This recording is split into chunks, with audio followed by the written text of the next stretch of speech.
Madame, Monsieur, bonjour et bienvenue dans notre émission Les Chroniques des Myrtes. Les Chroniques de Myrtes reçoivent pour vous aujourd'hui un des anciens cadres et membres effectifs du MLC, Monsieur Jean-Pi Zanda. Monsieur Jean-Pi Zanda, c'est un grand leader, ici même au Canada, il est connu pour ça, un grand mobilisateur du MLC. Il fut un grand mobilisateur, mais aujourd'hui, Monsieur Jean-Pi Zanda a décidé de s'éloigner de son ancien président qui est Jean-Pierre Bemba. Bonjour Monsieur Jean-Pi Zanda. Bonjour Madame Ekouba. C'est un plaisir de vous recevoir, Monsieur Jean-Pi Zanda. Je ne sais pas si je fais une bonne présentation, mais qui êtes-vous? Qui est Jean-Pi Zanda pour ceux qui vous suivent à la radio, qui n'ont pas la possibilité de vous voir, et les autres? Qui êtes-vous exactement? D'abord, le plaisir partagé, Madame. Jean-Pi Zanda est le fils de Monsieur Mbaletave. Et nous sommes de l'Équateur, au Congo, de la province de l'Équateur. Alors, je suis parmi les jeunes qui ont bougé les quartiers chauds qu'on appelle Kingaboa, dans la commune de Limité, dans la ville province de Kinshasa, dans le cadre de MLC. J'ai adhéré le MLC, le mouvement de mon ex-président, Jean-Pierre Bemba, en 2003. Et j'avais pris l'engagement de faire de ce mouvement un mouvement de jeunes qui pouvaient s'adhérer. Donc, je me suis battu dans mon quartier pour que les jeunes puissent s'adhérer massivement dans ce mouvement. Et c'est ce qui a été fait. Je l'ai fait avec amour, avec sincérité, sans arrière-pensée, sans être payé, mais pas à l'amour du parti. Et vous avez une base de combien de jeunes et combien de jeunes avez-vous amené au MLC? Je ne saurais pas vous dire le nom, madame. J'ai battu un grand travail dans mon quartier qu'on appelle Kingaboa. Je crois que si vous avez habité Kinshasa, vous connaissez le quartier Kingaboa. Je connais, c'est un quartier chaud qui est très habité, oui. Un des grands quartiers dans la commune de Limité. Voilà, donc j'étais parmi les leaders, les mobilisateurs. Quand on parle de mobilisateurs de MLC, si on pouvait avoir 3, je pouvais être parmi les 3 premiers. Alors, Monsieur Jean-Pi Zanda, vous êtes parti, vous fûtes un ancien cadre du MLC, vous avez fait un parcours, mais comment avez-vous atterri ici au Canada? C'est quoi votre parcours du Congo au Canada? C'est quoi votre parcours? C'est une longue histoire. Oui. Comme je te l'avais dit, j'ai adhéré volontairement à la MLC en 2003 et je me suis battu pour ce parti comme un cadre, un mobilisateur. Alors, j'ai fait mon travail de 2003 jusqu'en 2006, avant l'élection. Parce que en 2003, quand j'ai adhéré au MLC, j'ai fait en sorte que les jeunes de Kingaboa, de mon quartier, puissent intégrer aussi le MLC. Et comme j'avais la chance d'avoir un aîné qui travaillait aussi, qui était aussi un cadre qui travaille pour le MLC et qui voulait aller s'installer pour des raisons politiques aussi concernant le MLC, devait faire des formations en Afrique du Sud. Et il m'a pris avec lui, nous sommes allés en Afrique du Sud. Et de là, j'étais toujours en communication avec ma base qui était restée à Kinshasa. Est-ce que vous avez créé une autre base en Afrique du Sud, en parallèle? Oui. Comment ça s'est passé? Oui, parce que les gens quand le MLC a commencé, les gens avaient vraiment aimé parce que je dirais que tous les Équatoriens, tous les Bangala voulaient des MLC. Et de là aussi, on a créé une autre base en Afrique du Sud. Il y avait beaucoup de gens qui étaient là, qui ont adhéré aussi le mouvement, le MLC. Et voilà, là-bas aussi, on travaillait, on faisait aussi des réunions en Afrique du Sud. Et en 2006, avant l'élection, nous sommes descendus dans notre capitale pour battre campagne pour notre président. Et nous l'avons fait. Je crois que si vous étiez là, MLC, le président, mon ex-président Bemba, avait gagné sans contestation l'élection de 2006. Mais comme la CENI ne veut pas proclamer la volonté... À l'époque, c'était la CI. Oui, ne veut pas proclamer la volonté du peuple. Et voilà, Kabila a été proclamé comme président de la République à la place de mon ex-président Jean-Pierre Bemba Gombo. Et de 2006, après ces élections, vous avez continué toujours avec... Après ces élections, il y a eu contestation et le MLC avait organisé une marche. Et de là, j'ai encore mobilisé les jeunes du Kinkabwa. Et dans toutes les communes, il y avait des mobilisateurs. Et nous sommes allés protester pacifiquement. Mais il s'est fait que Kabila a envoyé ses troupes, pas seulement la police, même les militaires. Et il commençait à tirer à bout portant. Je me rappelle très bien. Il y a eu beaucoup de morts que les gens ne voulaient même pas en parler. Et moi, je savais, connaissant mon pays, connaissant aussi le système, je savais que si je rentrais là où je dormais, les services d'année allaient me récupérer. Et j'ai dit fouille la nuit pour aller en Gaba chez une tante. J'ai fait 4 jours et voilà, j'étais par-ci, par-là, cherchant le moyen de rentrer en Afrique du Sud. Et j'ai même appelé mon aîné pour essayer de me faire rentrer en Afrique du Sud. Et ce qui était fait, je suis rentré en Afrique du Sud pour continuer ma vie. Et en Afrique du Sud, vous avez continué toujours avec le MLC, vous avez continué à travailler pour les comptes de votre parti cher, les partis Jean-Pierre Bemba Gombo. Oui, on était là bon, parce que bon, il avait déjà perdu, Kabila était devenu président. Bon, on faisait un peu de réunions. Bon, c'était pas vraiment chaud comme avant l'élection. Et vous savez, quelques temps après, il a été arrêté. Oui. Il a été arrêté et tout était devenu froid, voilà. Et comment vous avez accueilli cette nouvelle de son arrestation? C'était décevant. Décevant, ben, qu'est-ce qu'on pouvait faire? On a parlé, on a écrit, on a fait de bruit, mais personne ne nous a écoutés.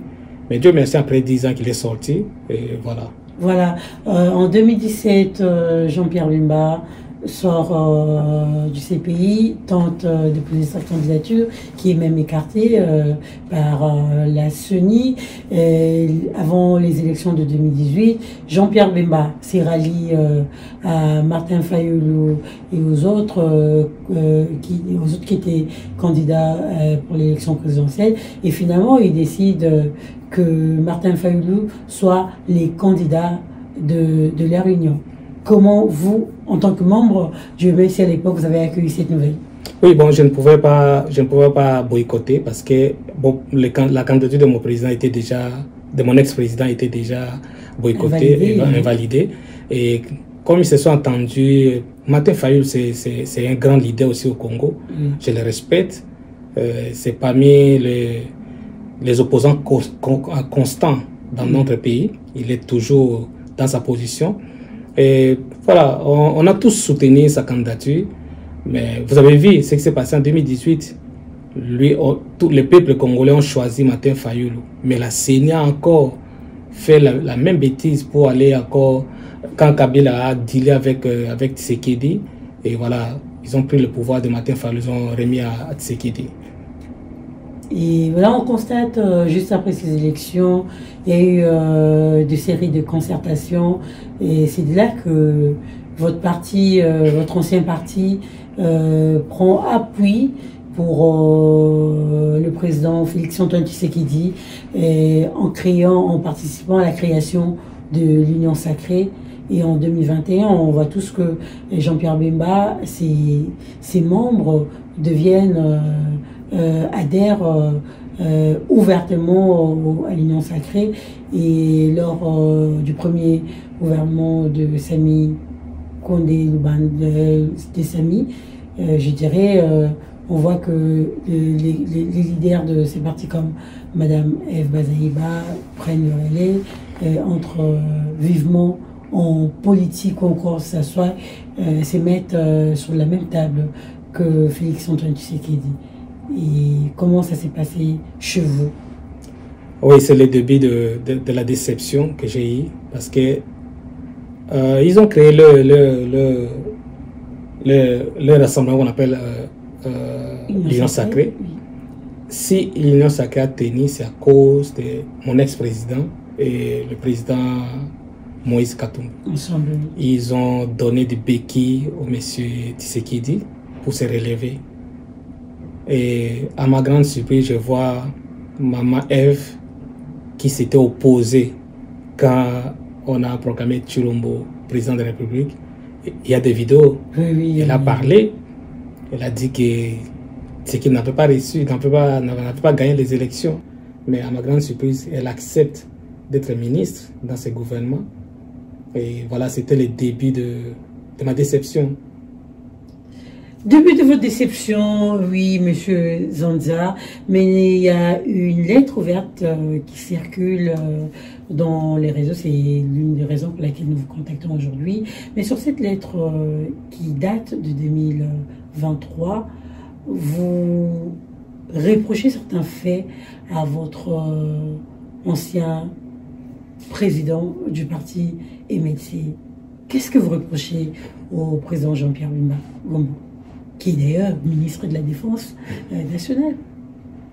Qu'est-ce qu'il a changé en tant que ministre de la Défense? Tu connais nos soldats, combien les soldats gagnent. J'étais vraiment déçu de mon ex-président. Je pouvais tout attendre de lui, mais pas accepter d'aller travailler comme ministre. Mais vous avez déjà vu quand F. Bazaïba a adhéré, c'était déjà l'UMLC. Pourquoi vous avez entendu tous ces temps pour rédiger votre lettre ouverte? Pourquoi vous avez entendu maintenant pour le mettre sur les médias et les réseaux sociaux? Madame, mon ex-président Jean-Pierre Bemba, il est le président national du MLC. Madame Bazaïba était la secrétaire. Elle pouvait rejoindre Tshilombo et travailler, ça pouvait aller. Mais voir que mon ex-président, celui à qui tout un peuple a mis son espoir, qu'on l'a appelé Igwe, aller travailler avec le président illégitime, ce qu'il dit, c'est ce qui m'a... C'est ce qu'on dit, le ras-le-bol. Est-ce que vous le reprochez le fait pour vous d'être de s'allier à Félix Antoine Tshisekedi, ou vous le reprochez le fait qu'il soit ministre, ou selon vous il devait avoir un poste un peu plus supérieur avec Félix Tshisekedi? Je pouvais dire que c'est à cause de l'argent que mon ex-président est allé accepter cette offre. Lui qui était, oui, mais après ces 10 ans de prison, il ne s'y trouvait pas. Comme il y a eu l'occasion, c'est pourquoi il a sauté si ses pains. Il pouvait garder son idéologie comme on le connaissait. Voilà, la lettre est là, ça m'avait déjà dépassé. Et ils ont créé un groupe WhatsApp. Et, curieusement, j'ai vu mon nom et mon numéro dans le groupe. Et à chaque fois qu'il mettait des choses qui étaient contraires à ma volonté, quand je réagissais, il disait que non, je suis un traître. Et quand mon ex-président a été nommé ministre de Défense, j'ai réagi. Je ne dis pas jusque-là. Avec ce gouvernement de frappeurs, de détourneurs, mon ex-président ne pouvait pas aller s'associer avec eux. Et voilà, comme j'étais toujours contre ce qu'il disait, et j'ai commencé à y des menaces, jusqu'à ce qu'ils m'ont même radié du groupe, ils m'ont même bloqué. Je me suis dit, ok, si vous me bloquez, mais j'ai encore mon intelligence, je sais ce que je vais faire. C'est pourquoi j'ai écrit cette lettre ouverte. Et la lettre n'a pas été publiée à l'époque, vous l'avez envoyée à votre frère? J'ai publié la lettre dans le groupe, c'est le même jour qu'ils ont vu la lettre, qui m'ont bloqué. Et j'ai même envoyé la lettre à mon frère. Ils ont restreint, je comprendrais qu'ils ont restreint, voilà, pour que la lettre ne soit pas, retrouvée. Voilà. Et de là, j'ai envoyé la lettre à mon petit frère pour aller chercher une presse écrite. Et j'ai dit, mais envoyer de l'argent pour qu'il paye. Moi, mon souci était que tout le monde puisse connaître la vérité. Et de là, mon petit frère a été agressé, tabassé même. La lettre n'était pas sortie. Mais quand même, tu as eu l'écho. Tu as eu l'écho de la lettre. J'ai eu l'écho, bien évidemment, M. Zonza. Est-ce que les menaces à l'endroit de votre famille ou à vos membres de famille continuent jusqu'à ce jour à cause de cette lettre? Il m'envoie toujours des lettres, des messages, parfois des appels anonymes, disant que toi, tu es au Canada, tu vis bien, mais sache que ta famille est ici. Si tu continues, c'est très facile. Mais quand est-ce que vous avez décidé de vous détacher complètement du MLC? Quand j'ai vu mon ex-président accepter l'offre de devenir vice-premier ministre de Défense, ça m'a choqué. Avec ce gouvernement, qu'est-ce qu'il a fait depuis qu'il est là? Les programmes de 100 jours, l'argent détourné, les genoux, il y en a beaucoup, madame. Mais vous pouvez peut-être espérer les changements avec la nomination d'une femme à la tête comme Premier ministre. Vous pouvez quand même espérer un changement. Avant qu'elle soit Premier ministre, elle était ministre du plan. Qu'est-ce qu'elle a fait? Demandez-lui son bilan. J'ai vu son interview sur Top Congo, mais c'est catastrophique. C'est un groupe, ils ont fait leur groupe de détourneurs. Elle est là par récompense, par l'argent qu'elle a détourné, elle a partagé avec ce qu'il dit. Et c'est là qu'on l'a nommé Premier ministre. Voilà. Il n'y a rien qui va sortir de ce gouvernement. Donc vous pensez que les changements avec Tshisekedi, avec le gouvernement... Ça ne viendra pas, ça viendra avec nous autres. Voilà. Ouais, ça viendra avec nous autres. Nous allons nous battre. Même dès là, nous allons nous battre pour amener les changements dans ce pays. Dites-moi un peu, quelles sont vos relations actuelles avec les autres membres du MLC? Qui me considèrent comme les ennemis, comme un traître. Mais parce moi, que vous avez fait la rébellion en étant membre. Mais moi, je ne fais que dire la vérité. Mais vous êtes rébellé déjà en interne. Je ne fais que dire la vérité. C'est quoi votre vérité? Démentir ce que les gens disent à la voix basse, moi je dis à la voix haute. Qu'est-ce que les gens disent à la voix basse? Comment notre président, notre ex-président peut travailler avec un détourneur, un frappeur, un président illégitime? Comment? Les gens ne savent pas dire ça autrefois. Quand moi je dis ça, ils me disent non. Mais il a été reconduit, les peuples l'ont encore voté en 2023 aux élections passées. Avec des machines à voter dans des maisons, des députés, partout. Vous avez vu les vidéos? Toi, tu es ici au Canada avec moi, on a vu ça. Vous appelez ça l'élection? Ça, c'est les braquages. Ça, c'est les braquages. Donc, en quelque sorte, vous voulez dire qu'avec monsieur Antoine Félix Tshilombo, la situation de la RDC... Nous sommes rentrés en arrière même à 20 ans. C'est pourquoi je dis que c'est peut-être à nous qui allons changer ce pays. Pas cette classe-là. Voilà, parce que vous pensez que pas cette classe-là, une autre classe peut changer les RDC. Moi, laissez-moi quand même vous poser cette question. Puisque vous avez décidé de quitter le MLC officiellement, donc vous êtes à ce jour sans parti politique. Est-ce que vous envisagez de vous allier à un autre parti politique? Si oui, lequel? Ah, je ne pense pas, c'est décevant. Mais on a quand même beaucoup de partis politiques. Oui. Dans l'opposition, bien évidemment. Il y a Ensemble de Moïse Katumbi, qui était aussi membre de l'Union Sacrée, qui s'est détaché. Il y a également Martin Fayoulou avec son parti politique SID. Je respecte le président Moïse, je respecte le président Martin Fayoulou, mais je pense qu'il est des droits de tout Congolais de se lever pour se battre pour son pays. J'ai ces droits aussi.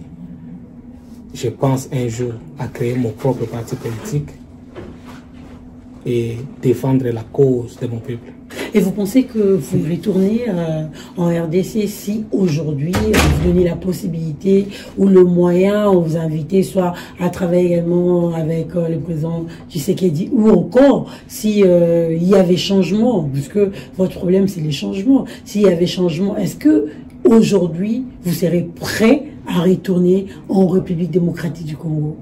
Avec ces pays-là, avec l'année qui est corrompue, la DEMIAP qui est corrompue, nous qui parlons contre ces régimes, des régimes qui volent les peuples, Tu penses que si je mets mes pieds, je vais faire combien de jours?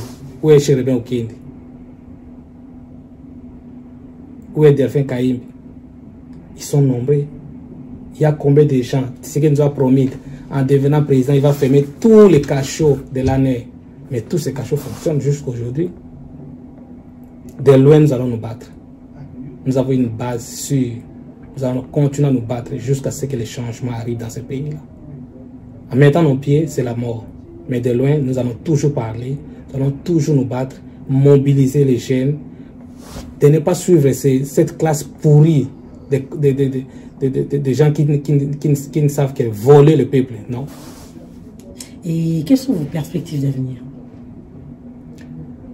À bientôt, madame. Je te dirai que tu vas, un jour, je vais encore t'inviter pour te dire que voilà, mon parti politique ou mon mouvement vient de voir le jour. Voilà.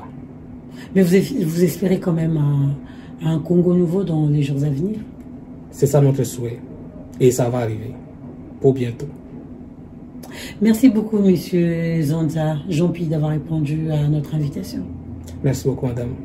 Et voilà, nous sommes arrivés à la fin de notre émission, le Chronique d'Émir. C'était un plaisir pour nous de recevoir pour vous monsieur Jean-Pierre Zonza, un grand leader dans la communauté congolaise ici au Canada et un ancien membre cadre du parti politique, le MLC, parti cher à Jean-Pierre Bemba Gombo, et aussi il fut un grand mobilisateur, surtout avant les élections de 2006. C'était un grand plaisir. J'espère vous revoir prochainement, monsieur Jean-Pierre, peut-être cette fois-ci pour les lancements de votre parti politique, encore votre association d'éveil des consciences dans la communauté congolaise. Madame, monsieur, merci de nous avoir suivis. Continuez à nous suivre sur toutes les plateformes de notre chronique. N'hésitez surtout pas à télécharger votre application AKO Radio Attaque et suivez-nous le jeudi prochain pour la rediffusion, évidemment les samedis pour un autre numéro. Portez-vous bien et au revoir. Merci.